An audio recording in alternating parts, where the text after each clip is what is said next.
Inflation is easing, but myriad market forces continue to drive up the cost of tea. Regional scarcity is the most recent concern. According to the Tea Board of India, tea prices at auction in 2024 have increased 20% year over year. Prices averaged $2.61 per kilo in June. Production declined by more than 30% in May as flooding in Assam slowed the harvest. Extreme summer temperatures in many tea lands, including India, have since lowered yields per hectare. According to the Commerce Ministry, exports during the first 4 months of the year increased by 37% to 92 million kilos. Half of India's tea is harvested between July and October. Fuel and fertilizer, the rising cost of labor, and impairments due to conflict in the Middle East are impacting freight costs. According to the Drewry Composite Index, booking a 40-foot container topped $5,901 in July 2024, up 315% compared to pre-pandemic rates. Tea exports declined 5% to 1.7 million metric tons in 2023. Kenya was the largest tea exporter by volume with a 30.1% share of mainly black, while China, the world's top green tea supplier, accounted for 21.2% of export volume. Sri Lanka at 13.8% and India at 13% are tied at third. In 2022, the world average price for globally exported tea was $7.09 per kilo. That dollar metric reflects a 61.1% increase compared to the pandemic-impaired $4.40 per kilo average in 2021. A dozen of the top 15 exporters report declining unit prices in 2022, with the unit price of Chinese tea exports down 10.9% to $5.54 per kilo compared to 2021.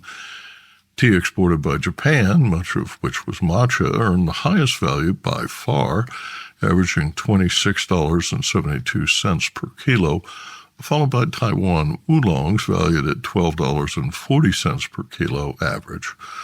Malawi, Vietnam, Indonesia, Kenya, Rwanda, and India exported the least costly teas that year. Tea imports face lower volumes and some unusual trade impediments at the consumer's end of the supply chain as well. UK tea importers must spend more delivering tea from Asia and Africa as shipping companies that previously used the Suez Canal are forced to transit the Cape of Hope. Shortages are minimal, but transport has greatly impacted the average retail price of tea. This week, the UK government calculated tea drinkers are spending an average of 263 pence, that's about $3.40 in US dollars, for 250 grams of tea bags, the highest RPI since 1986, when the Office for National Statistics began compiling its monthly report on tea prices. Consider Russia. Tea is the nation's most popular beverage, but little is grown domestically. The country was once the world's largest importer by value, but economic and political misfortunes limit consumers' spending for what most consider a necessity. Like consumers in many countries, the Russians traded down for their cuppa. As of mid-2024, the retail price for black tea in Russia ranges from approximately $9.51 to $21.88 per kilo. That's about $4.31 to $9.92 per pound. In Russian rubles, this translates to about 766 to about 1,763 rubles per kilogram, or about 350 rubles to 799 rubles per pound in cities like Moscow and St. Petersburg, according to Selina Wamuchi. In London and Birmingham, UK tea drinkers spend between £9.35 and £46.73 per kilo, or about $5.47 to $27.36 per pound, according to Selina Wamuchi. Market research writes that black tea remains dominant despite a shift towards coffee consumption. The overall market for tea in Russia is expected to grow modestly over the next few years, with projections indicating a compound annual growth rate of 1.47 from 2024 to 2029. Business Insight. Tea is more costly for Sri Lankan consumers as well due to a new 18% value-added tax, but exporters anticipate a record year with revenue estimated at $1.5 billion, a new high. The Tea Exporters Association reports gains in all categories. The average FOB price was about 1,772 rupees, equivalent to $5.85 per kilo. The expansive use of subsidized fertilizer for tea growers has reversed a ban on chemical fertilizers that curtailed the 2022 and 2023 harvest. Under the first phase, 30,000 metric tons of fertilizer would be distributed, with 10,000 metric tons already in the ground. Cranfield University is partnering with Lipton Teas and Infusions to begin field trials testing resilience practices and climate change mitigation to reduce greenhouse gas emissions. Tea has the second lowest carbon footprint after tap water. The research will focus on fertilizer use, which contributes about a quarter of total emissions from the cultivation and processing of tea. The project, supported by the Biotechnology and Biological Sciences Research Council and the UK Tea and Infusions Association, aims to improve tea production standards and generate data to benefit the industry. The project is co-led and managed by Dr. Helen Saini, Head of R&D Sustainable Agriculture at Lipton, and Andrew Thompson, Professor of Molecular Plant Science and Head of Soil, Agri-Food, and Biosciences at Cranfield University. Climate change is threatening tea-growing regions of East Africa with deeper and longer dry seasons. Trials are now underway in the Karacal region of Kenya to develop solutions to reduce nitrogen fertilizer-related emissions and accelerate the breeding of drought-resistant tea varieties using advanced selection technologies. The partnership will use drone imagery and analysis to improve crop management, precision farming, and high-throughput canopy phenotyping, and develop climate-resistant tea plant strains. Recorded emissions data will also inform a new tea typology led by the UK TIA, the Tea and Herbal Association of Canada, and the Tea Association of the USA. This typology is intended for use by the whole tea industry and will enable tea producers to calculate their carbon footprint with greater accuracy and comparable results across the industry. The trials will also increase the scientific understanding of tea production, leading to better quality tea, less waste, and a lower environmental footprint. Bedford, UK-based Cranfield and Lipton previously worked together to develop an Internet of Things platform dedicated to tea crop management called IOTEA, which incorporates tea plant growth and development modeling.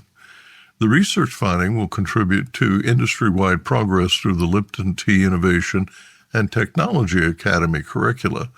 This academy, inaugurated with the Government of Kenya and the University of Kampanga earlier this year, provides vocational training and degrees up to doctoral level to develop the highest tea cultivation, harvesting, and processing standards. Lipton Tea and Infusions is licensing its intellectual property to the academy for free.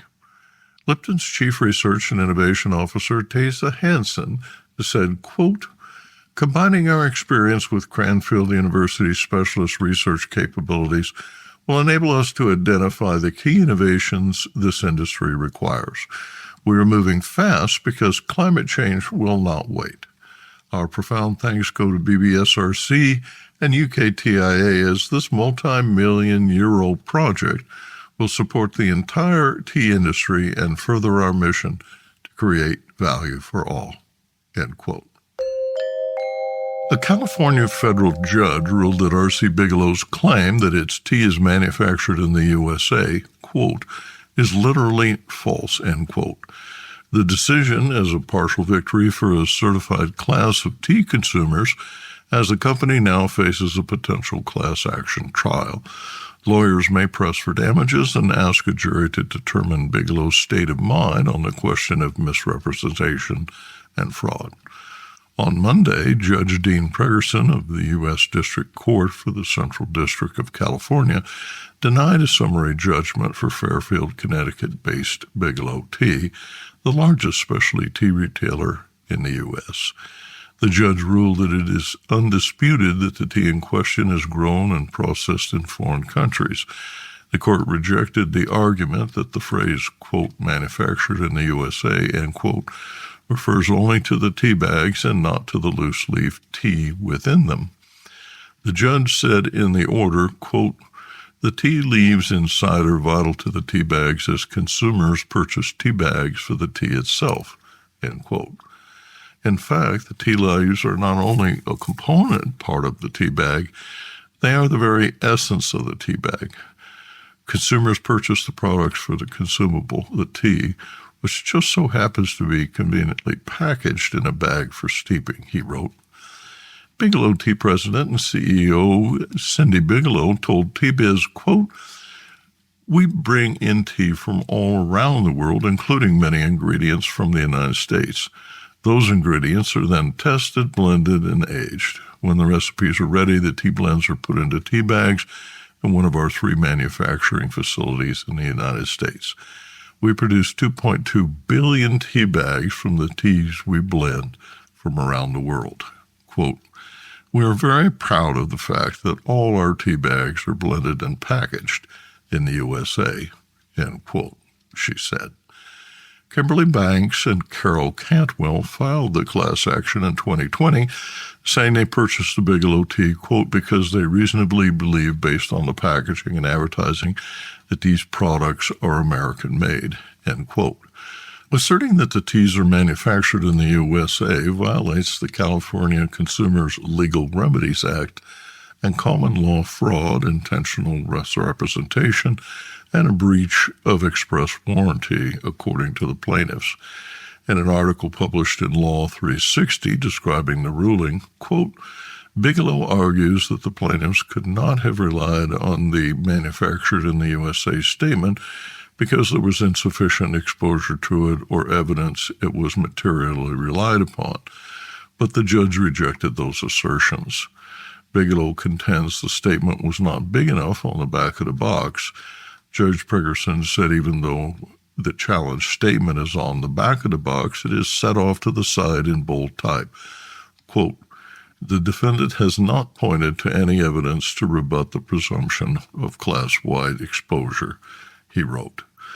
Bigelow said the class failed to provide evidence that the company knew of the challenge statement's falsity or that it was made with fraudulent intent. The Bigelow website explains that some varieties of its tea are grown in the United States on the Charleston tea plantation and processed at the company's factory in Wadmalaw Island, South Carolina, while others are sourced worldwide. The judge also held that the class presented, quote, sufficient admissible evidence, end quote, of damages to present to a jury. The judge stated, quote, generally, whether one made a false statement with knowledge of its falsity or without reasonable grounds to believe it was true, and if it was made with the intent to defraud or to induce reliance, are questions of facts for a jury to decide. Produced by Audavita Studios. Connect your voice to the world.